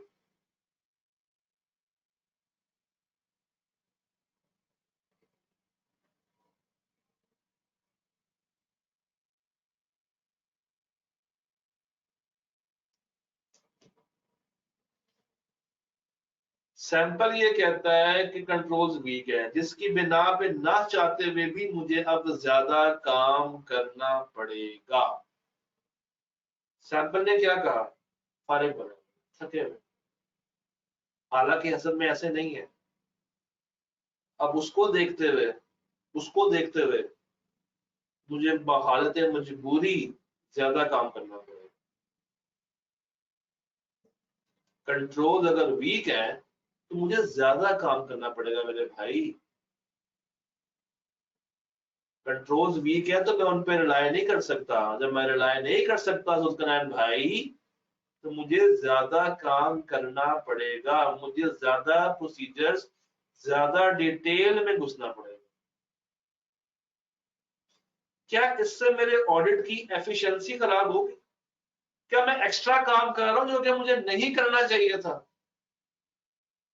क्या मैं ज्यादा काम कर रहा हूं, क्या मैं एडिशनल काम कर रहा हूं जो कि मेरे पल्ले पड़ गया है फजूल में, जो कि हकीकत में ऐसा नहीं है? ऐसा ही हुआ। ऐसा क्यों हुआ? क्या ऐसा ही हुआ? मगर ऐसा क्यों हुआ? ऐसा इसलिए हुआ कि मैंने हकीकत को शुरू में झुटला दिया था।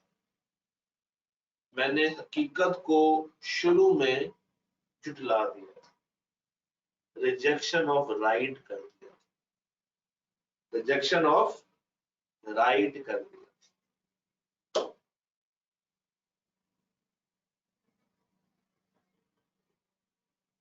क्या अब आपको राइट साइड की कहानी भी समझ आ गई है?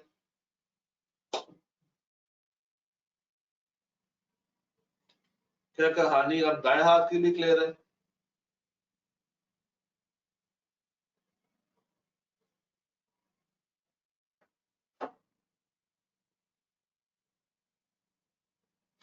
क्या कहानी दाएं हाथ की क्लियर हो गई है?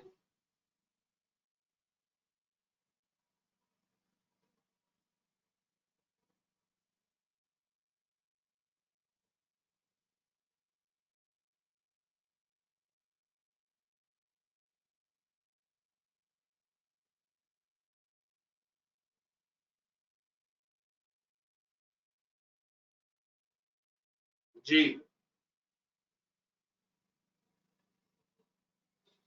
क्या कहानी सजिया थाली भी समझ आ गई है?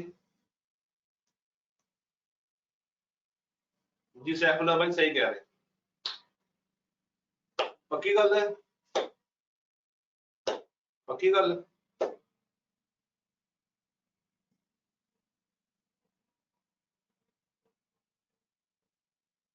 ओके,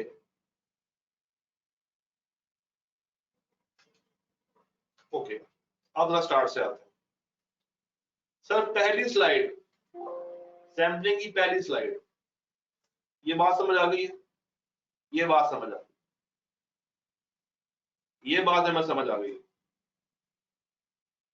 ये बात हमें समझ आ गई है। और ये नहीं, ये बात भी हमें समझ आ गई। क्या ऐसा ही है?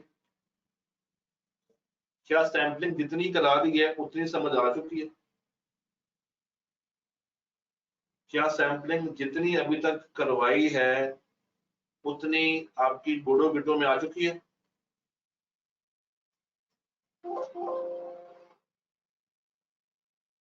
जी,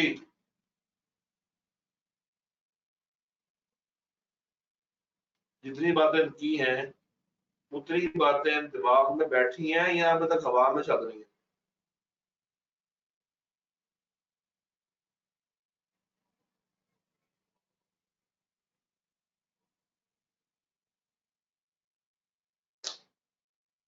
ब्रेक करनी है या चले आगे?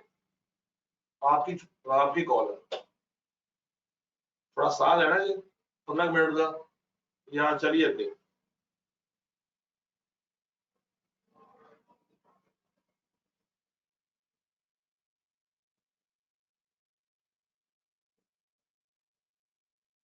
क्या आपको सांस की जरूरत है?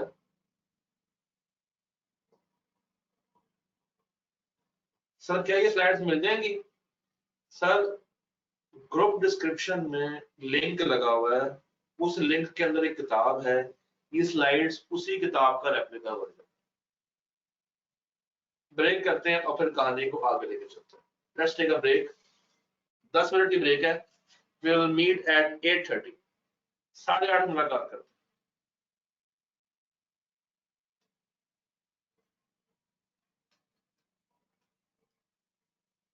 8:30।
मेरे बच्चों को समझ आ गई है, मेरे बच्चों को कुछ हद तक सैंपलिंग आ रही है।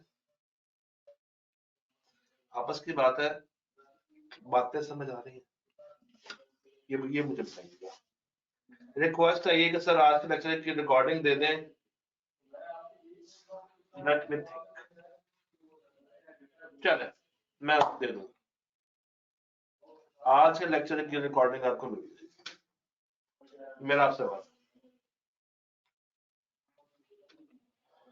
जी जनाब, सैंपलिंग यहां तक क्लियर हो गया।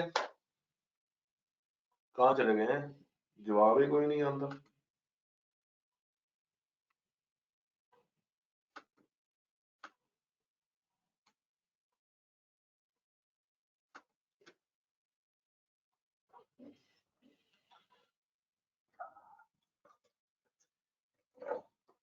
शानदार मोबाइल ज्यादा क्लियर है।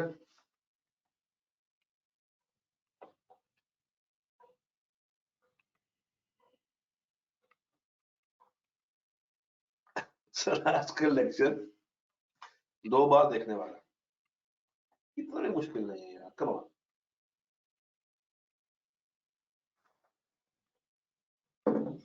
ओके अभी तक हम लोगों ने सैंपलिंग को देखा या सैंपल को देखा। आइए जरा पॉपुलेशन के बारे में कुछ बातें पढ़ें। शुरू करें। पॉपुलेशन, पॉपुलेशन, पॉपुलेशन, ये क्या बला होती है पॉपुलेशन? सर वो कहता है कि जब आपने सैंपलिंग करनी है तो पहले ये ख्याल कर लें कि जहां से सैंपल निकालना है वहां पे जो यूनिट्स हैं वो होमोजेनियस। क्या मतलब है? वो एक जैसे हो, फर्क ना हो। अगर आपने सेब में से सेब का सैंपल निकालना है तो उस पॉपुलेशन में सेबों के अलावा कोई और फल ना हो, केलों के अलावा कोई और फल ना हो। ऐसा ना हो कि फल मिक्स हुए हो आपस में। पॉपुलेशन को आपने होमोजीनियस रखना है, एक जैसी पॉपुलेशन में से आपने सैंपल निकालना। फिर वो पॉपुलेशन अप्रोप्रिएट होनी चाहिए, कंप्लीट होनी चाहिए। It should be homogeneous, appropriate and complete, मुकम्मल हो। अगर मुकम्मल नहीं है तो मुकम्मल करें और फिर वहां से सैंपल लें, फिर वहां से सैंपल लें। अगर आपकी पॉपुलेशन है सेल्स की इनवॉइसेस, तो पहले मैनेजमेंट से कहें कि भाई मुझे बताओ कि ये सारी हैं, फिर आपने निकालनी है। इन सेल्स की इनवॉइसेस में से कोई परचेज की इनवॉइस तो नहीं ऐड हुई भी, होमोजेनियस है, फिर निकालनी है। और क्या ये इसी साल की हैं, क्या मेरे लिए अप्रोप्रिएट है, फिर आपने चूज करनी है। तो appropriate, complete, homogeneous, appropriate, complete और होमोजेनियस। और स्टैंडर्ड ये कहता है कि सच बोलो, सच के सिवा कुछ ना बोलो, इसको स्ट्रेटिफाई कर लो। ये सच है, SACH शॉर्ट फॉर्म है, सच, SACH। स्ट्रेटिफाई कर लो अपनी पॉपुलेशन को। What is stratification? Stratification is कि आप अपनी पूरी पॉपुलेशन को तोड़ लो, डिवाइड कर लो into different segments, into different segments. जिस तरह फल है, अब मैं कहूं एप्पल एक तरफ आ गए, बनाना एक तरफ आ गए, ग्रेप्स एक तरफ आ गए, अनार एक तरफ आ गए, फला एक तरफ आ गया, डिब्बा एक तरफ आ गया। पेप्सी सारी एक तरफ कर लो, मिरिंडा सारी एक तरफ कर लो, डेल के लैपटॉप एक तरफ कर लो, HP एक तरफ कर लो। तो आप किसी भी तरह से उसको स्ट्रेटिफाई कर सकते हैं, वैल्यू के हिसाब से भी कर सकते हैं, रिस्क के हिसाब से भी कर सकते हैं। डेटर्स के केस में आपको याद होगा आप लोग बनाते हैं एजिंग एनालिसिस, तो उस हिसाब से। फिर एसेट्स नए हैं पुराने हैं, किसी भी हिसाब से आप अपने उन माहौल को अलग अलग कर सकते हो। इससे क्या होगा, आपकी एफिशिएंसी बढ़ जाती है, आपकी जो ऑडिट एफिशिएंसी है वो बढ़ जाती है। अगर आप स्ट्रेटिफाई कर लोगे ना, अगर आप स्ट्रेटिफाई कर लोगे तो आप हर सेगमेंट में आपको कोई ना कोई सैंपल मिल जाएगा, जिससे आप बाकियों से एक बेहतर कंक्लूजन तक पहुंच सकते हो। तो पॉपुलेशन को आप स्ट्रेटिफाई इवन मॉनेटरी बेस पे भी कर सकते हैं, वैल्यू की बेस पे भी कर सकते हैं। इतने पैसों वाले यहां तक, इतने वहां तक, इतने यहां तक। डेटर्स है 1 रुपए से लेके 60,000 रुपए तक अलग कर लिए, 60,000 1 रुपए से लेके 1,20,000 तक अलग कर लिए, 1,20,000 1 रुपए से लेके 2 लाख तक अलग कर लिए। किसी भी तरीके से आप किसी भी सैंपल को, पॉपुलेशन को डिफरेंट ग्रुप्स में तोड़ सकते हो, स्ट्रेटिफाई कर सकते हो। फिर हर सब पॉपुलेशन में से आपने सैंपलिंग करनी है। फिर इसका सैंपल अलग आएगा, इसका अलग आएगा, इसका अलग आएगा, एप्पल का अलग आएगा, बनाना का अलग आएगा, ग्रेप्स का अलग आएगा। और इसका पॉपुलेशन जो आएगी, सॉरी, जो इसका सैंपल आएगा, इसका रिजल्ट इस पे प्रोजेक्ट होगा, इसका रिजल्ट इस पे प्रोजेक्ट होगा, और इसका रिजल्ट इस पे प्रोजेक्ट होगा। एप्पल का रिजल्ट एप्पल पे जाएगा, बनाना का रिजल्ट बनाना पे जाएगा। फिर ओवरऑल जो रिजल्ट होगा हम उसको ऐड करेंगे, ताकि जो मिस स्टेटमेंट्स हैं वो हर स्ट्रेटम की सेपरेट निकले। जो मिस स्टेटमेंट्स हैं वो हर स्ट्रेटम की क्या निकले, सेपरेट निकले। सर ये स्लाइड एक दफा तसल्ली से देखिए और मुझे बताइए, क्या इस स्लाइड में कोई सवाल है या नहीं? आराम से देख लें।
जी, कोई सवाल? ये कौन है? NBG कुमैल, उन्होंने क्या नाम लिखा हुआ? एक दफा क्या, एक दफा भाई? चलो ओवरव्यू दे दें। अच्छा सर, स्ट्रैटिफिकेशन में हर स्ट्रैटम का अपना सैंपल होता है, तो एंड पर ओवरऑल पॉपुलेशन को कैसे प्रोजेक्ट? हर स्ट्रैटम को अलग अलग प्रोजेक्ट करेंगे, हर स्ट्रैटम को अलग अलग प्रोजेक्ट करेंगे, बस that's it. Sir last line सुन लें। While performing test of detail, आप पॉपुलेशन को स्ट्रेटिफाई कर सकते हैं on the base of monetary value, यानी कि पैसों के ऊपर भी आप वेरीफाई कर सकते हैं, जैसे हमने यहाँ पे किया। जो रिजल्ट आएगा सैंपलिंग का वो हर स्ट्रेटम का अपना होगा, विद इन अ स्ट्रेटम, और विद इन अ स्ट्रेटम ही आप उसको प्रोजेक्ट करेंगे, सिर्फ उतनी पॉपुलेशन पे जितनी उस स्ट्रेटम में पाई जाती है, और ये सेपरेट होगा। Okay am I clear? अच्छा, ये बात भी समझ आ गई। अब चलते हैं कहानी। ये बातें क्लियर है, ये क्लियर हो गया, ये भी क्लियर हो गया, ये भी क्लियर हो गया, ये भी क्लियर हो गया। ये रहता है, ये रहता है, ये रहता है, और ये रहता है, और ये भी रहता है। बहुत कुछ रहता है सैम्पलिंग में से। अच्छा, अब अगली बात सुनिए। दो लफ्ज है, दो वर्ड्स होते हैं। एक होता है मिस स्टेटमेंट और एक होता है डेविएशन। एक है मिस स्टेटमेंट और एक है डेविएशन। सर याद रखिएगा, दोनों में फर्क क्या है। मिस स्टेटमेंट बेसिकली क्या होती है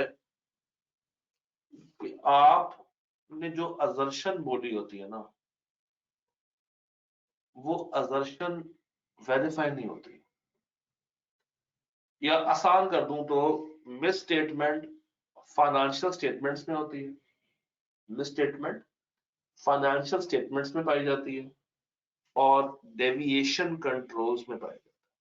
हम कहते हैं कि अकाउंट्स मिस स्टेटेड है, ये फिगर मिस स्टेटेड है, ये डिस्क्लोजर मिस स्टेटेड है, मगर डेविएशन क्या है?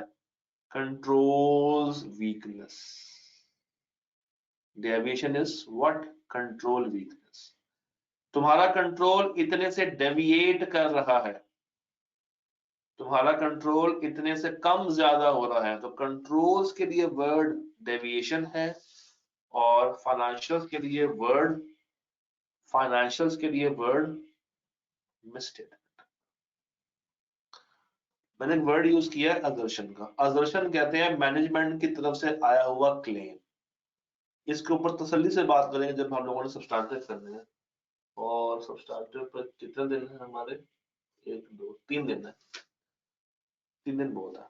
तो असर्शन इज दैट पक्की वाली स्टेटमेंट जो कि कौन दे रहा है? मैनेजमेंट दे रही है। और डेविएशन क्या है? कंट्रोल्स कितने कम ज्यादा मिसमैच हो रहे हैं। तो जहां पे भी कंट्रोल्स में मसला आए तो हम क्या वर्ड यूज करेंगे? डेविएशन। और जहां पे अकाउंट्स में डिस्क्लोजर्स में कोई मसले मसाइल आ रहे हो तो उसके लिए वर्ड क्या है? मिस्टेक। उसके लिए वर्ड क्या है? Miss statement. ओके। उसके बाद टॉलरेबल मिसस्टेटमेंट, टॉलरेबल मिसस्टेटमेंट और tolerable rate of deviation. Sir tolerable कहते हैं कितना हम लोग बर्दाश्त कर सकते हैं, कितना हम लोग बर्दाश्त कर सकते हैं, कितनी गलतियां बर्दाश्त कर सकते हैं, मिसस्टेटमेंट के अंदर भी और डेविएशन के ऊपर भी। इन अदर वर्ड्स, कहां तक हमारे बर्दाश्त की कुव्वत है, और अगर ये कुव्वत क्रॉस कर जाए तो हम रिपोर्ट खराब कर देंगे। कहां तक हमारे बर्दाश्त की कुव्वत है, और अगर अगर अगर ये कुव्वत टूट जाए, बंद टूट जाए या ओवरफ्लो हो जाए तो हम रिपोर्ट को खराब कर सकते हैं। मिस स्टेटमेंट एक मॉनेटरी अमाउंट सेट कर दी है ऑडिटर ने कि भाई यहां तक इंडिविजुअली भी और एग्रीगेट भी, यहां तक तो मैं बर्दाश्त कर लूंगा मिस स्टेटमेंट्स को, मगर जैसे उसे ऊपर जाएंगी तो फिर मैं बर्दाश्त नहीं करूंगा। Same goes with rate of deviation.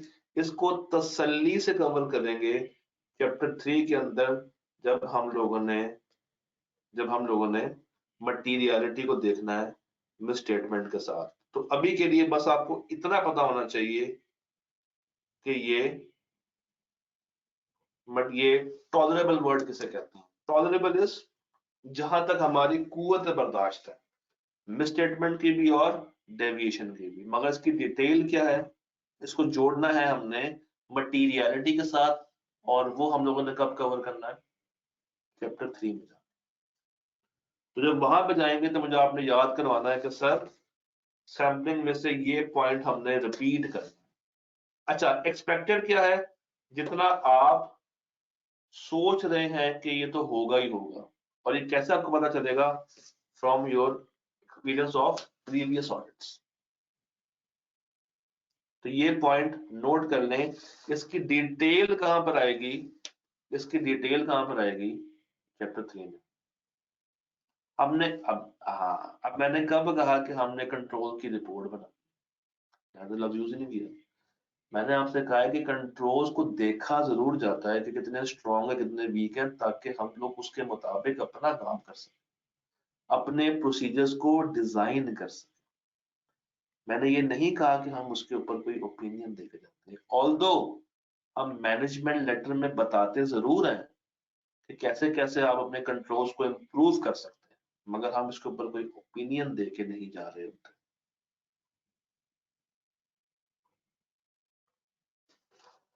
अब मैंने आपसे कुछ सवाल पूछने और आपने मुझे कुछ जवाब देने हैं।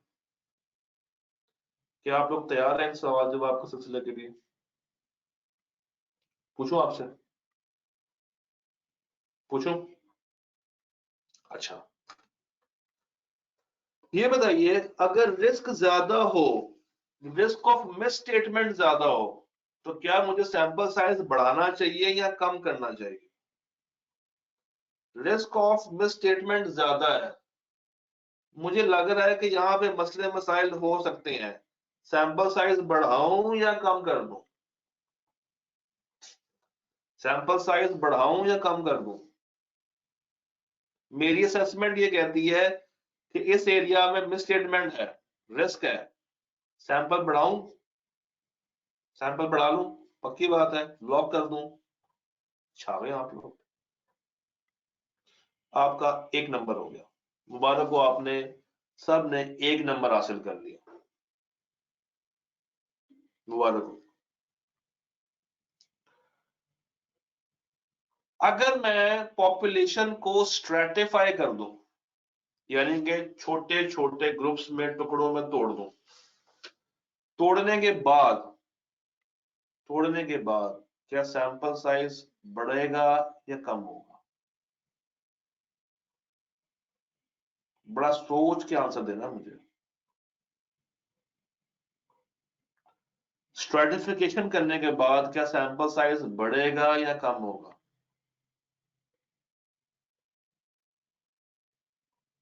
बड़ा सोच के आंसर दीजिएगा।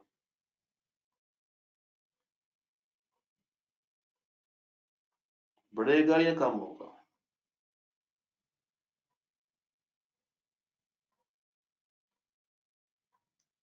अगर मैं स्ट्रेटिफाई कर दूंगा तो मैं हर छोटे छोटे स्ट्रेटम से कम कम कम सैंपल निकाल के भी मुतमईन हो सकता हूं, तो सैंपल साइज मेरा क्या होगा? कम होगा। मुबारक हो, आपने 2 नंबर हासिल कर लिए। अच्छा,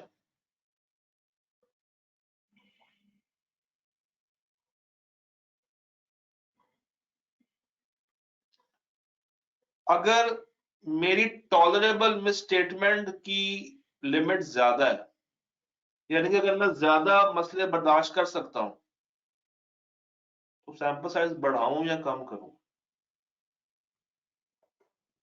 अगर मेरी बर्दाश्त करने की कुव्वत ज्यादा है, तो सैंपल बढ़ाऊं या कम करूं?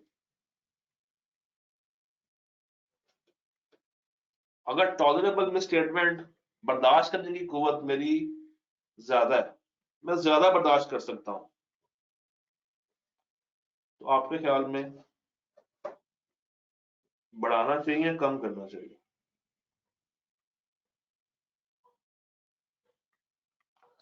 अगर मैं ज्यादा गलतियां बर्दाश्त कर सकता हूं, तो सैंपल साइज बढ़ाऊं या कम करूं?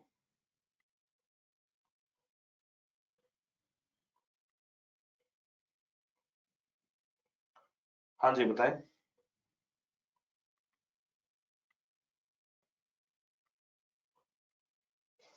मुबारक हो, आपने 3 नंबर हासिल कर लिए। मुबारक हो, आपने 3 नंबर हासिल कर लिए। अगर मुझे मेरी डिजायर्ड लेवल ऑफ अश्योरेंस तक पहुंचना है, अगर मुझे मेरी डिजायर्ड लेवल ऑफ अश्योरेंस तक पहुंचना है, बढ़ाऊं या कम करूं?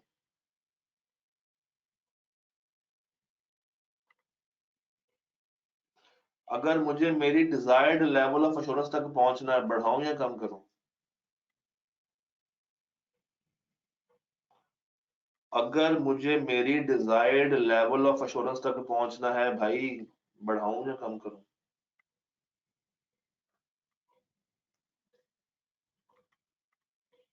बढ़ा दूं? बढ़ानी पड़ेगी।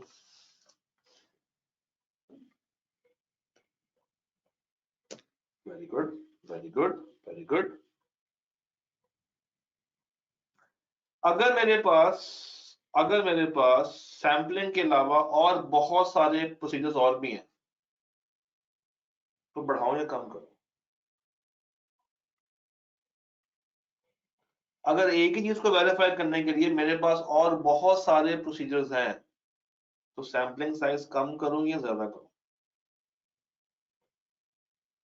ये मैं नहीं बता रही, आप ही बता रहे हैं। इसका मतलब है कि आपकी लॉजिक बन रही है, तो आप ये टेबल कंप्लीट कर रहे हैं।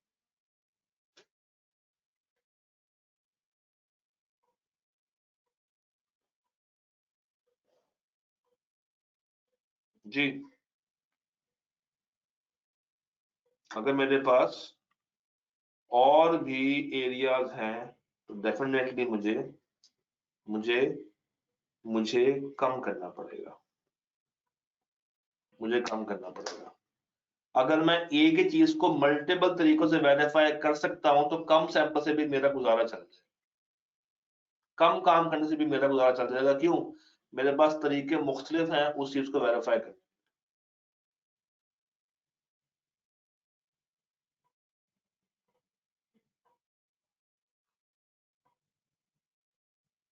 गेम समझ आ रही है?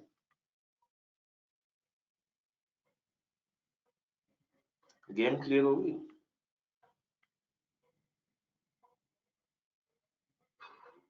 जी, ओके।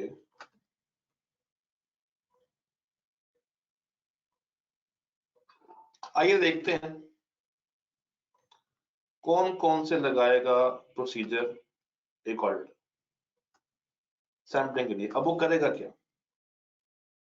क्या करेगा? सबसे पहले उसने उठानी है पॉपुलेशन, फिर निकालना है उसमें से सैंपल, फिर उसके ऊपर लगाने हैं अप्रोप्रिएट ऑडिट प्रोसीजर्स। और अगर वो प्रोसीजर्स नहीं लग रहे हैं, तो वो उस आइटम को रिप्लेस कर देगा किसी और आइटम के साथ। अगर टेस्ट ऑफ कंट्रोल्स करने के बाद उसको पता चला कि कंट्रोल्स वीक हैं, तो क्या कहेंगे? डेविएशन। और सब्सटैंटिव लगाने के बाद अगर पता चले कि मसला अकाउंट्स में, तो क्या कहेंगे उसको? मिसस्टेटमेंट। चाहे डेविएशन हो चाहे मिसस्टेटमेंट हो, ऑडिटर ने अब उस एरिया के पीछे हाथ धो के पड़ जाना है और उसके तमाम पॉसिबल इफेक्ट्स निकालने की कोशिश करनी है। ये सारी बातें हम लोग आहिस्ता आहिस्ता डिफरेंट जगहों पे कवर करते हुए आए, और वो इन तमाम एरियाज को वेरीफाई करेगा, और जहां भी उसको मसला मिलेगा अपने प्रोसीजर्स को पकड़ेगा और उनको एक्सटेंड कर देगा, बढ़ा देगा। जहां पर रिस्क ज्यादा है वहां पर ज्यादा काम करेगा। ये पेज हम ऑलरेडी कवर करते आए हैं डिफरेंट बातों के साथ साथ। These are all the audit procedures जो कि हम डिबेट में आपसे मैं पूछता हूं और आपने मुझे साथ साथ बताया। अब एक वर्ड होता है अनॉमली का, एक वर्ड होता है अनॉमली, एनॉमली, सॉरी मैं अक्सर स्पेलिंग गलत कर देता हूं, माफ कीजिएगा। एनॉमली, एनॉमली कहते हैं मेन से, यानी कि असल से हटके, असल से हटके। अनॉमली इज वो सैंपल जिसमें, या वो सैंपल जिससे हम असल पॉपुलेशन तक नहीं पहुंच पाएंगे, या वो सैंपल जिसमें असल पॉपुलेशन के सारे ट्रेड्स छुपे हुए नहीं है। अनॉमली क्या है? एक ऐसा सैंपल, एक वन ऑफ ट्रांजैक्शन जिसमें उस मेन पॉपुलेशन के सारे फीचर्स नहीं है। तो ऑडिटर कहता है कि अगर तुम्हें अनोमली मिल जाए, अगर तुम्हें अनोमली मिल जाए तो क्या करो, तुम्हें क्या करना चाहिए, अनोमली के लिए सब कुछ वो करो मगर उस सैंपल में से उसको पहले माइनस कर दो और एंड पे उसको ऐड करो। उसको पहले माइनस करो और एंड पे उसको ऐड कर दो। टेस्ट ऑफ डिटेल में याद है जो सैंपल में भी स्टेटमेंट आई थी उसको मल्टीप्लाई किया था प्रोजेक्शन रेट के साथ। टेस्ट ऑफ कंट्रोल के केस में ये मल्टीप्लिकेशन नहीं है, क्योंकि टेस्ट ऑफ कंट्रोल के केस में जो आपका रिजल्ट आता है सैंपल का वही सेम रिजल्ट आपका पूरी पॉपुलेशन का होता है। तो अगर आपने 10 में से 5 कंट्रोल टेस्ट किए हैं जिसमें से आपको लग रहा है कि 3 ठीक है, तो जो रिजल्ट 3/5 का आएगा वही आपने सारा का सारा किसको दे देना है, पूरी पॉपुलेशन को दे देना है। मगर टेस्ट ऑफ डिटेल में क्या होता है कि 3/5 मल्टीप्लाई बाय 10, ये यहाँ पे नहीं। और अनोमली पहले माइनस कर लेंगे, इसी इसी इक्वेशन में पहले माइनस कर लेंगे और एंड पे अलग से ऐड कर लेंगे। क्यों? क्योंकि ये अपने अंदर एक मिसस्टेटमेंट तो, अपने अंदर ये एक मिसस्टेटमेंट तो है। और मुझे पता है कुछ बातें आपको थोड़ा सा परेशान यहाँ पे कर रही होंगी, जैसे वीडियो कट रही है। क्या सबको आवाज स्क्रीन कैमरा क्लियर है? बताइएगा, क्या आप सबको आवाज कैमरा और स्क्रीन यहां तक क्लियर है?